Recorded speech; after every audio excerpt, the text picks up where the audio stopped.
I didn't necessarily have a title for the for this lesson, but it's Jonah chapter 1, and I don't know why I just put the 6 verses or the 17 verses in the whole chapter 1, but what I'll do is I'll have get somebody to read the first 8 or 9 verses, and then get somebody else to finish off the remaining verses, and then we can get into the questions. Are we reading the whole thing? This whole. Mm-hmm. I can read the whole thing. Okay, that's fine.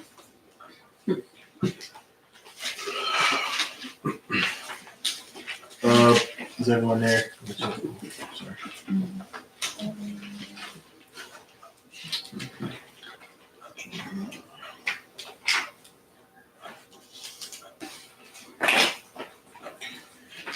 All right, verse 1 reads, "The word of the Lord came to Jonah, son of Amittai. Get up, go to the great city of Nineveh, and preach it against it, because their evil has come up before me." Jonah got up to flee to Tarshish from the Lord's presence. He went down to Joppa and found a ship going to Tarshish. He paid the fare and went into it to go with them to Tarshish from the Lord's presence. But the Lord threw a great wind onto the sea, and such a great storm arose on the sea that the ship threatened to break apart. The sailors were afraid, and each cried out to his God. They threw the ship's cargo into the sea to lighten the load. Meanwhile, Jonah had gone down to the lowest part of the vessel and had stretched out and fallen into a deep sleep. The captain approached him and said, "What are you doing sound asleep? Get up and call to your God. Maybe this God will consider us and we won't perish." "Come on," the sailors said to each other, "let's cast lots. Then we'll know who is to blame for the trouble we're in." So they cast lots, and the lot singled out Jonah. Then they said to him, "Tell us who is to blame for this trouble we're in. What is your business and where are you from? What is your country and what people are you from?" He answered to them, "I am a Hebrew. I worship the Lord, the God of heavens, who made the sea and the dry land." Then the men were seized by a great fear and said to him, "What is this you've done?" The man he knew was fleeing from the Lord's presence because he had told them. So they said to him, "What should we do to you so that the sea should calm for us?" For the sea was getting worse and worse. He answered to them, "Pick me up and throw me into the sea so that I will calm down for you, for I know that I am to blame for this great storm that is against you." Nevertheless, the men rowed hard to get back to dry land, but they couldn't because the sea was raging against them more and more.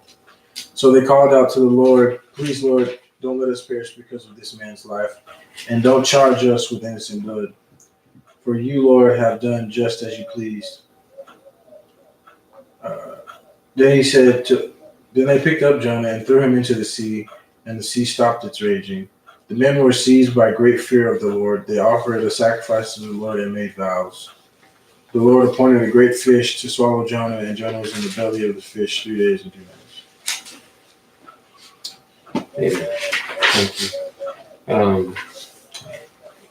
I'll start off by saying there are like 6 questions here, but there's because the way the lesson is, it's kind of sound like more your personal, but if there are things like about the actual story that you have questions about or like want to comment on, feel free to do so, because it's there's a lot of things in there that really it's kind of, I guess, just you trying to visualize all that was going on and that, on that. It's a lot of, I don't know, what I consider good stuff and a lot of lessons in there. So, but we'll just go ahead and start out with question number 1 and just kind of go from there.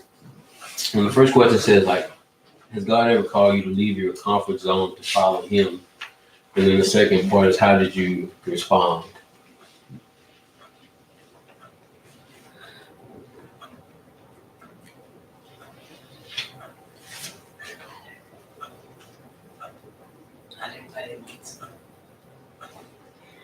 He definitely has called me. He calls me out of my comfort zone every day. Just because I've been in such a routine of staying in the house and just staying to myself, not doing anything. I'm not really setting goals for myself. How I responded, not good. I stayed in the house. I didn't do anything. I just kind of ignored it, put it on the back burner.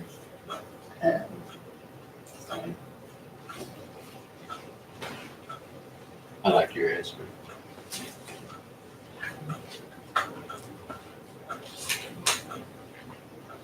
I guess to answer the first part of the question, I would say yes.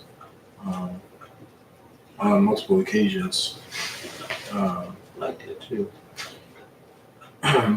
how did I respond? Um,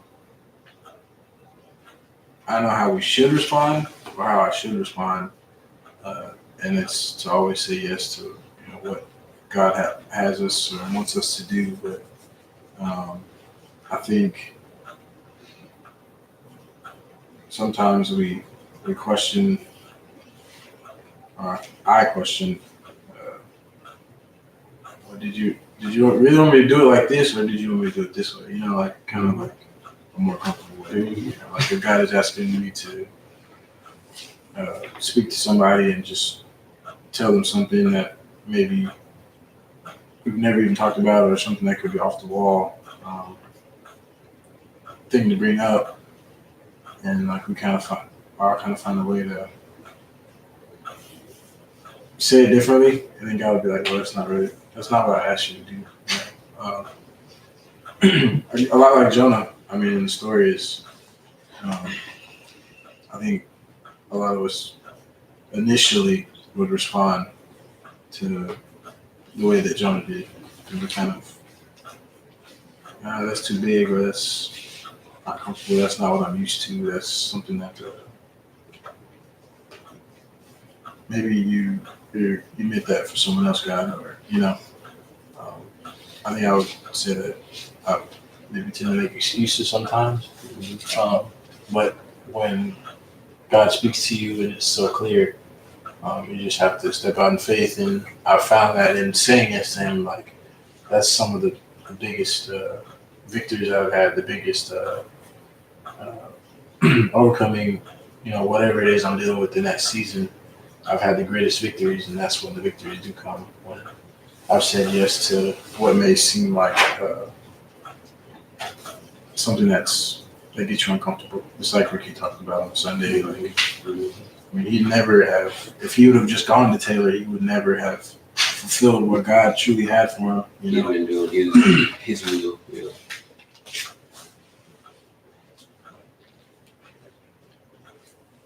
For me, I think on multiple occasions, God has called me to step out of my comfort zone. And at the beginning, I guess the first few times, your instinct is to go the opposite direction, because it's like, that's not what I do. That's not who I am. Somebody else can do it if I don't do it. But what follows you also is guilt. And when you don't do what He's telling you to do, or what He's set out for you to do, and no matter how much you try to avoid doing it, or going the opposite direction, or trying to ignore it, it never goes away. And so it just constantly picks at you until eventually you're gonna go do what He told you to do, even if it goes a roundabout way. And what I've noticed, like when I see that in other people, and I'm sure the same as me, I didn't see it myself, but when I see it in other people, it also changes your attitude. The longer you're out here running, it's like you become a different person. You're not that joyful person you used to be, and I know it just changes you a little bit until you take that turn and come back around, and then you just kind of exceed. Yeah.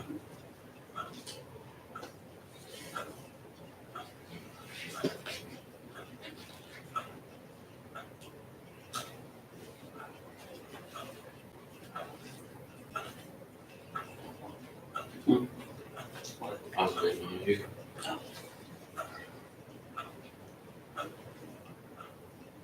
I couldn't. Well, I don't know. I guess maybe just the way it's worded, I couldn't answer it like it is. But I thought about the 3 or 4 times that we, like as family, had to be or have been led by the Lord to leave where we were, like when we were at church, almost every church, pretty much everyone. Because we were at Sweet Home, and then there was drama, and then it was like, okay, we need to go, and then we were at one way, and then we were comfortable, but it was time to go, and then we went to Life Point, and it was good for a bit, but then it got weird, kind of. I don't know if that was uncomfortable, but we needed to leave again. But so it's like, but with every time, I don't know. You're reluctant, but you do it because you know it's what's best. So I don't know. I might not be the best with the answer for this question, but I feel like, you know, just those moves were like, you know, it's time to go, and we had to all go, you know. And I guess being obedient and not like fighting, saying, you know what, I don't, you can go, but I don't want to go, or, you know, but staying kind of united was important too. I guess kind of like with T and Greg. To me, I all said like, I mean, I can't narrow down like any one time because it's been like multiple times, and there's always like I shouldn't say always, but because I think some things are like easier to the God actually do easier to accept, you know, to go and do it. And there's some things you just, you know, like for me, I think there's some things you always look at it like, and like the older I get, and the more I just see life and just seeing people and just, I guess maybe attributed to like just growth, but you just kind of get to like things that you once, you know, been like just like a hard no on, like I'm just not gonna do it, you know, and you kind of like, because for me the hard no's were always because like either, you know, I always felt a lot of things like I was not qualified to do or not worthy to do, or you know what I'm saying, things like that. Just kind of, and with that mindset, though, it's like looking at it the wrong way because, you know, when God calls us to go wherever direction is to go, He's not like saying, okay, like I just want you to go. I'm not going to give you no help. I'm not going to supply you. I mean, wherever He asks you to go and do, I think it's just remembering that when He does call you to something, He'll supply you with whatever things that you need to be able to accomplish, you know. And I think the one thing, like, I'm reading that, it was like weird to me, was like Jonah was like totally, and maybe we are at times too, Jonah was like totally comfortable with being disobedient. I mean, it's like a storm going on. Everybody else scared, he down there sleeping, like deep sleep, you know. He was like totally comfortable with just saying, nah, I'm gonna do this. I'm gonna go the total opposite direction, you know. So, and like I said, maybe it's another to do with most times it's kind of like what you were saying. It's like you don't really feel like,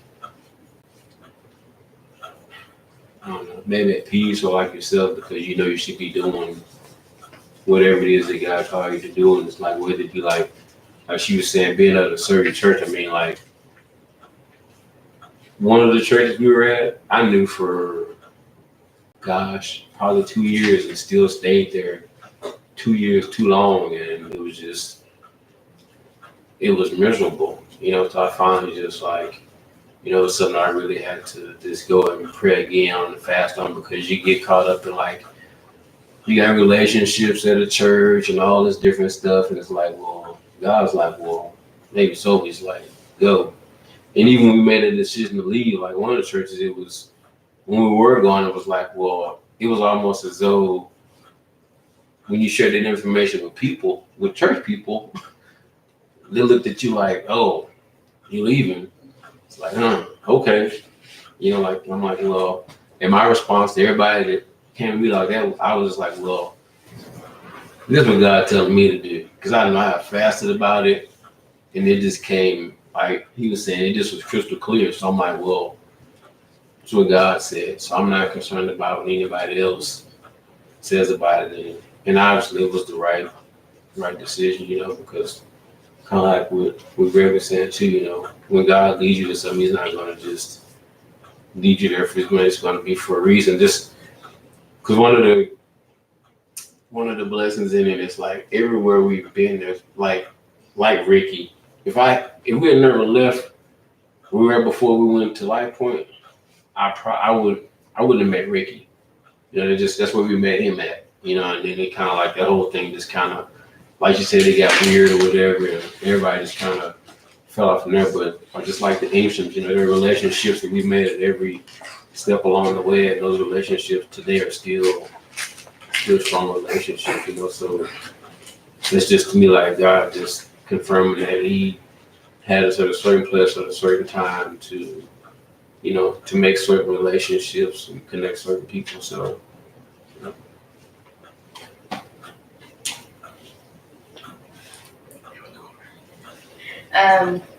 If I had to pinpoint like an exact time where I had to be outside my comfort zone, I'd say definitely Zambia. Nowhere in my world would I think that I'd be like, you know, going on a mission trip and help the kids.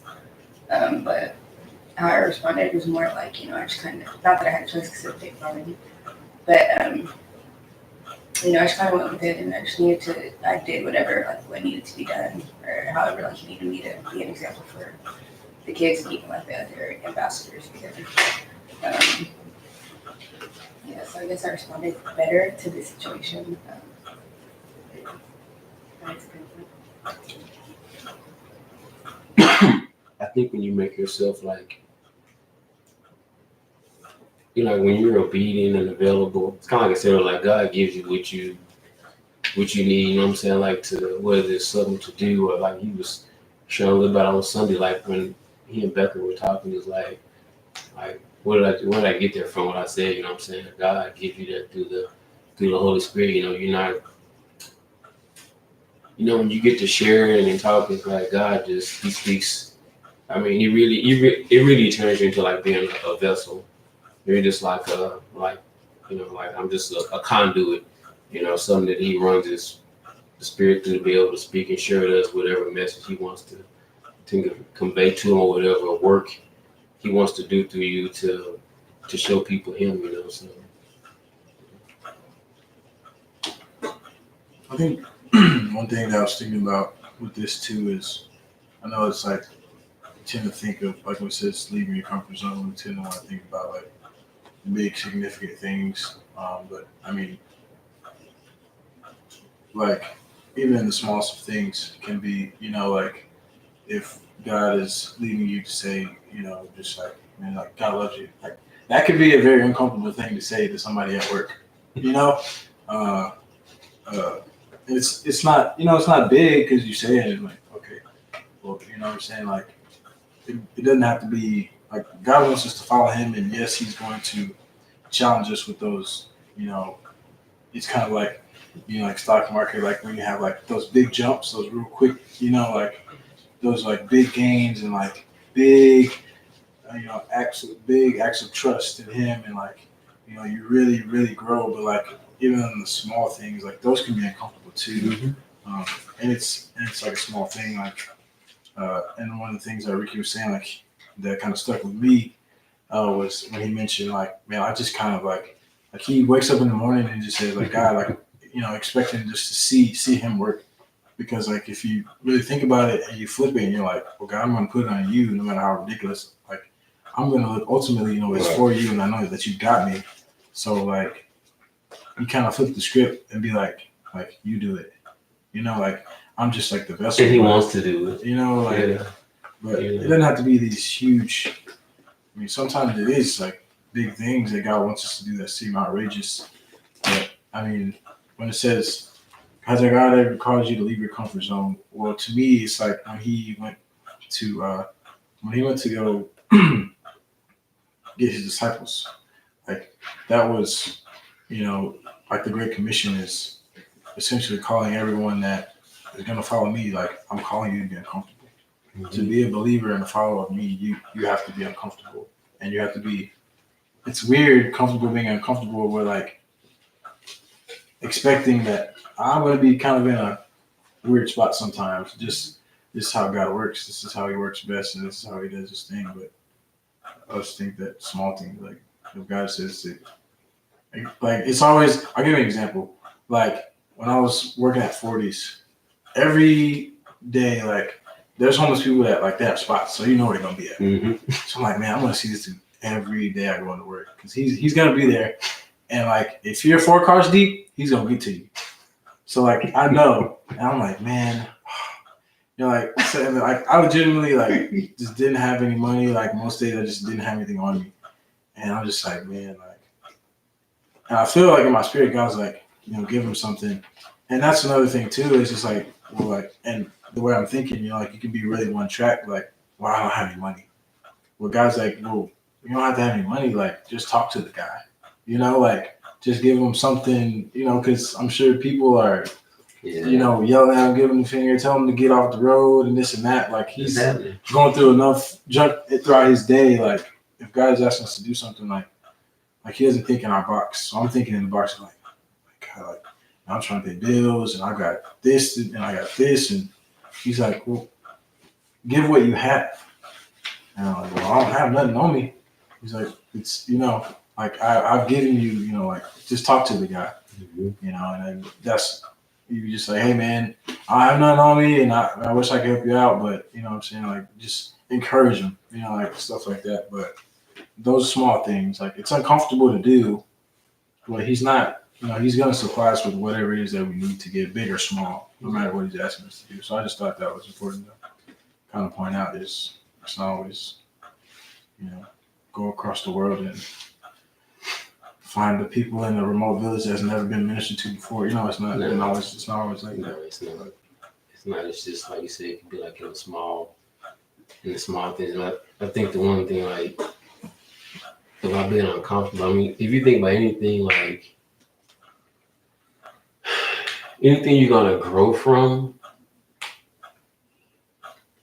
it's gonna be some. It's gonna be uncomfortable. Like if you're, like you talking about, like running.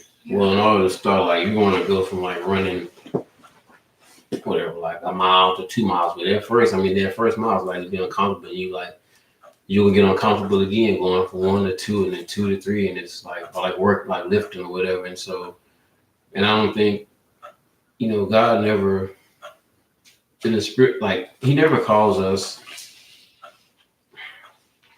He never calls anybody to do anything that's comfortable. Because if He did that, then, you know, like, well, that's things like, well, He can do it on His own. You don't need, it's like, you don't need me to do that. You know, it's like this guy I was listening to, I love listening to this dude. He just like did 1 minute clips on Instagram. Ron Carpenter, he's talking about today, and it made me think about it because I had a phone conversation with somebody who was like on the same thing. He was talking about like just, you know, just loving people and how, you know, it's easy to like love people that, you know, like they nice, they kind of all that, but what about that person at school or at work that's like just a jerk, just nobody, they're just an ugly person.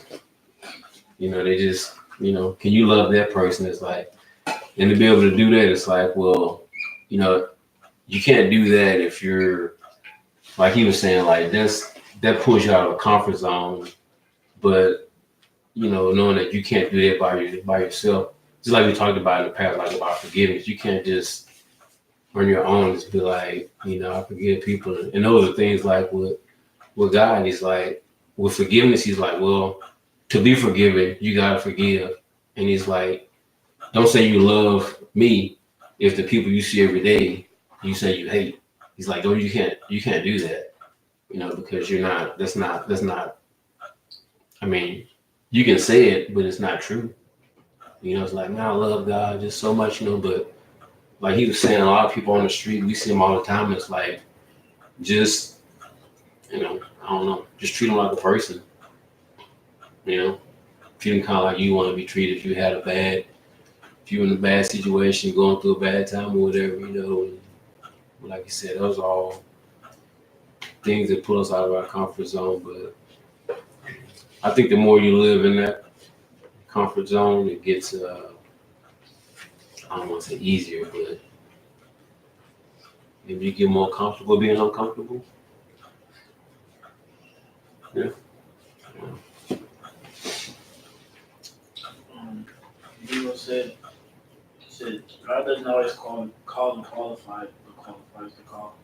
The Holy Spirit is within you.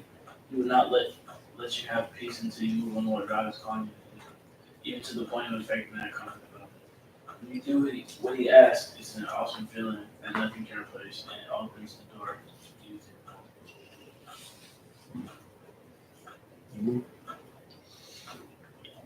I'm gonna go to unless somebody wants to comment on number 2 because it kind of ties into number 1. I think if somebody wants to comment on number 2, if not, I'm gonna go to the question number 3. I want to say something again. You want to say something on number 2? I do want to say something. Definitely, I'd say when I had to go to not when I had to, but when I chose to go to it was right whenever we started DTL, indefinite, like after everything happened with Beyonce. I was kind of like, no, like I don't want to do this. Like I don't want to get around this anymore. Like I just want to like get away from it. But definitely just that whole relationship. Definitely want to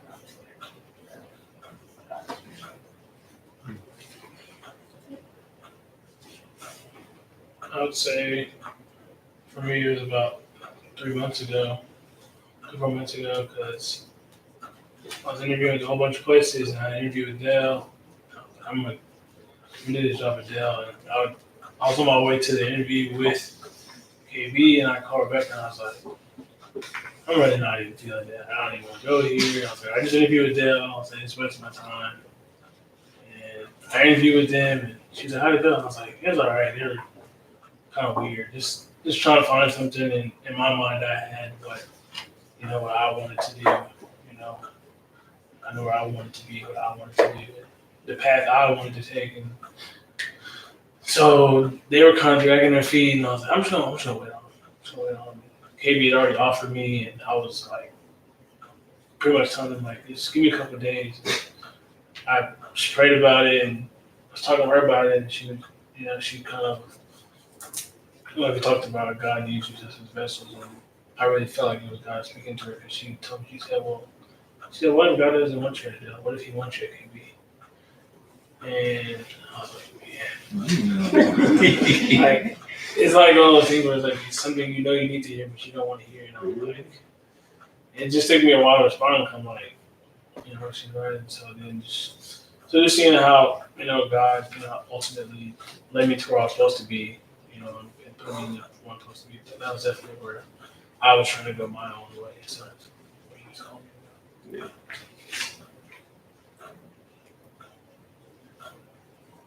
So true.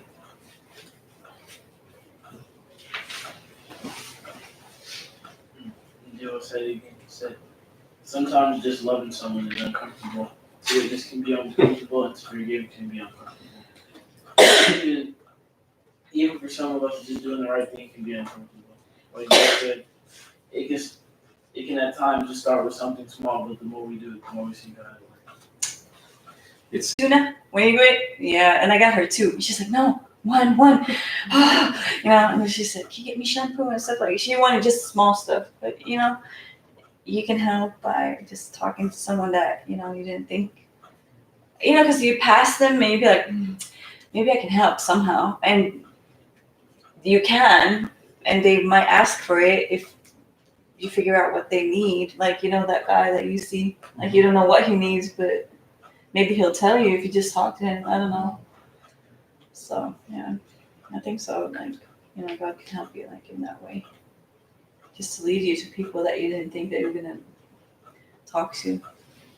Yeah. Yeah, I think it's the assumption that, like, you just assume everybody on the corner wants money. I mean, most people probably do, but I mean, that's just, I don't know, that's an assumption, but, there are things that are more valuable than money. Yeah. Oh, yeah. It's funny because I think about like all of the situations where, like, sometimes I'll be like, because like if there's a decision that needs to be made, like we'll be talking about different like strategies and stuff like at work sometimes. Um, we'll be like, like shoot first, and you can ask questions later. Like you have to figure out what's going on. Like you have to solve the problem right now, and then we'll talk about it later. Especially like certain situations require like action. You don't have time to just sit and ponder. And I think of like out of all the times where we should, like shoot first. Like don't sit and think about it when it's something that God is asking you to do. How many times do we? Somebody cuts you off, you're not gonna sit and ponder on it. Like most times, this dude, like you don't say something like you just comes out of your mouth. Like you don't think about it until after. You're like, I probably shouldn't have said that, or like whatever it was that you did, or But like out of all the situations, like if we're gonna shoot first, for lack of, like instead of thinking about something, let it be when we're doing something that God's called us to do, because He's not calling us to think. He's already done it for us. He's just saying, now carry it out. Like He's already got the pre-plan. He's done it. Now you just carry it out. Yeah, because if you start thinking and you part, like that's when you start getting involved in putting your plan together. Like, oh no, I think we'll do this, and then we'll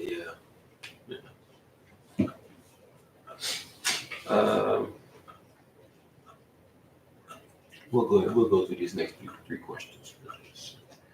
So why is it foolish to attempt to run from the direction God is leading you?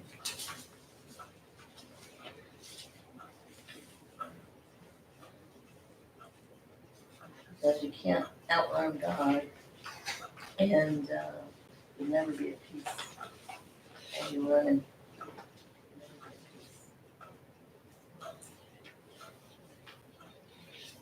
I say God is everywhere anyway. There's no running away from Him.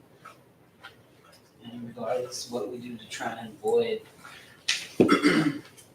whatever it is that He's leading us to do, it's like His will is going to get done.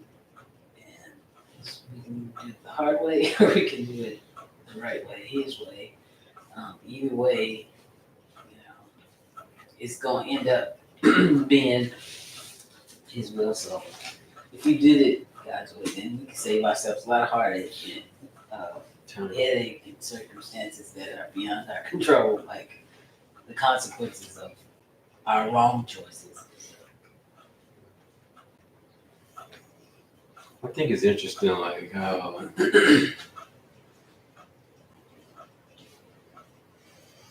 like you mentioned, like our like self, whatever. Like I think it's sometimes we'll even go with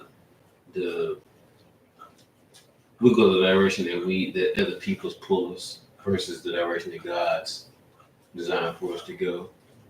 I mean, I think especially like it's real. Like when we're younger, like I was sharing with Trey a couple days ago, like about when I was in high school. I mean, I'm not gonna say I wasted my first 2 years of high school, but I pretty much wasted them. And then when I decided to like, get my head on straight and do a lot of pruning of people from my life, and then things really turn around. But I think in the end of it, it cost me, because when I got serious about it, like I really had some goals and things that I really wanted to do, but I think part of the consequence was not being able to. I really wanted to go to the Air Force Academy, and man, when them first years of my GPA, when the GPA is low, it's hard to pull it up. I mean, I had my last years were really good, but those first 2 years just kind of. And so when it came time like for, getting into the academy, it was just like. Is that why you want me to commit my junior year? We'll talk about that later. Yeah, but it's just funny, like how, like I said, just following other people, trying to be part of the crowd, and oh man, you don't want to do that, man. We're gonna do this, whatever, or just making. I don't know. It just kind of like I said on Sunday. If you're trying to, if you're following Jesus, man, don't expect don't expect popularity, because that's not going to happen. It's just not.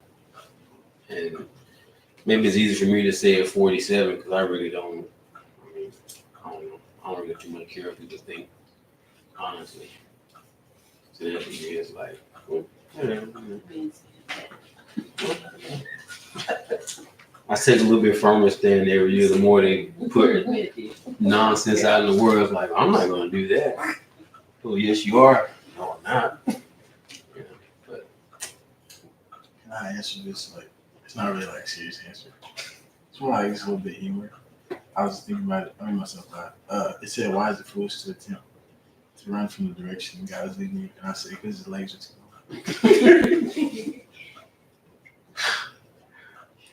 one step, got you. Since Debo is not here, anybody else?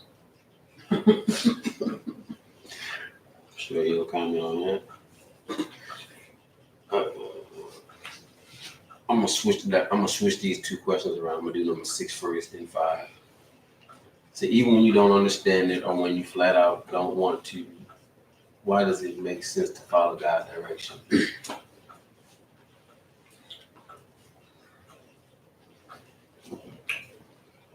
I said that if you do,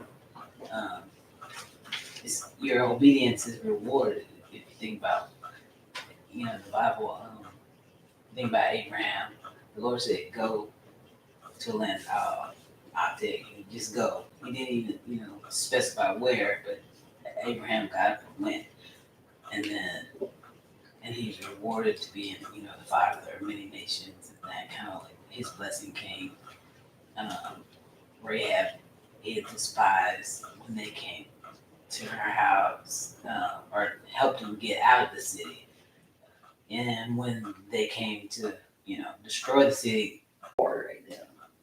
I've already got my resignation. I just Change the date on take the date off. And that's just been really, really strong with me these last few weeks.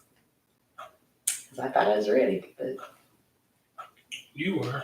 yeah, I was ready. I'm ready now, but So it's Social Security?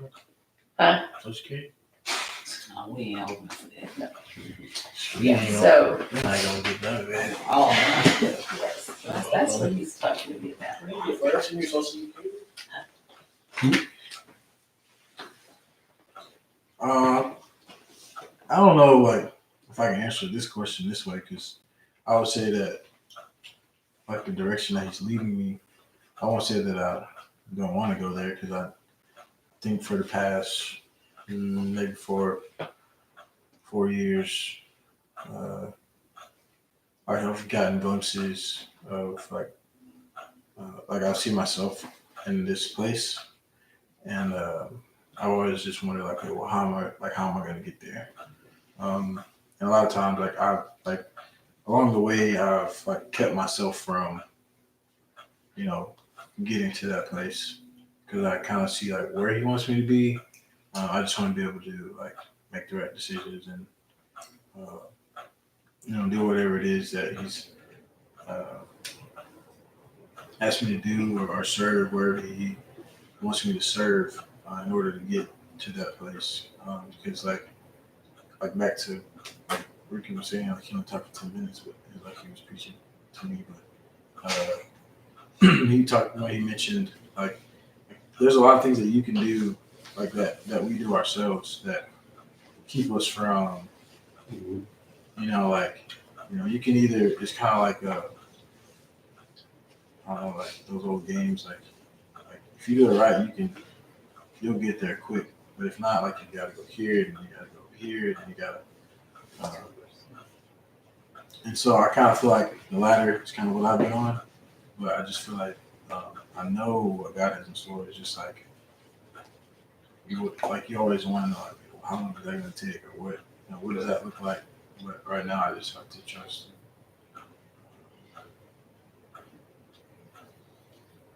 Just serve him and just say yes to whatever he wants me to do. I think I might have been talking to somebody at work about that with because I mean like And I mean, everybody gets caught up in it. We're like talking about like the pension and the retirement and all that. And I was thinking, I was telling him about like what Ricky said on Sundays. Like, he's like, I ain't got no retirement. I'm no 401k or no. He's like, and what he made me think about was that like everybody's probably seen the thing like that Francis Chan does with the rope.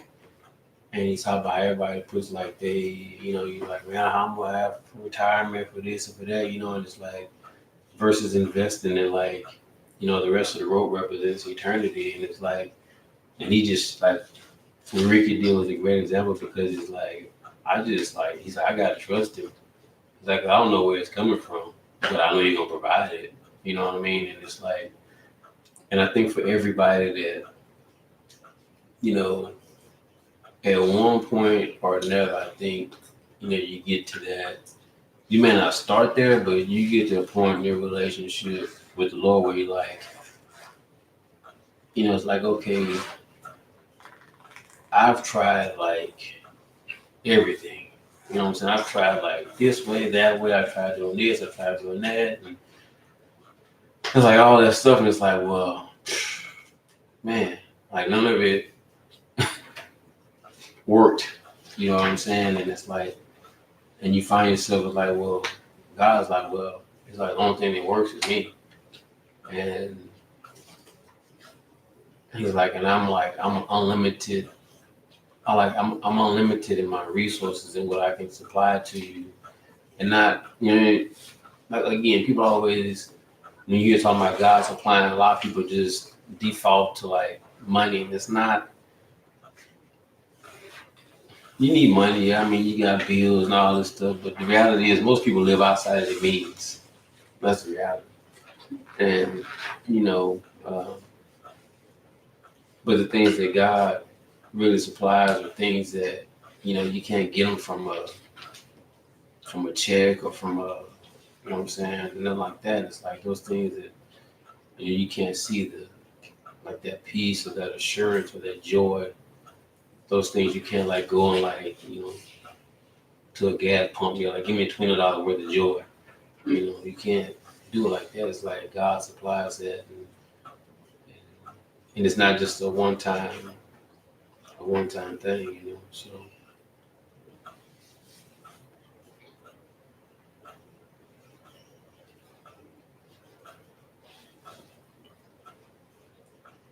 anybody else?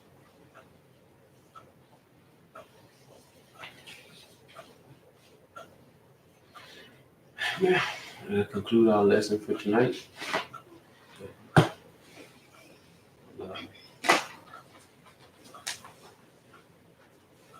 Pick back up again on next Tuesday.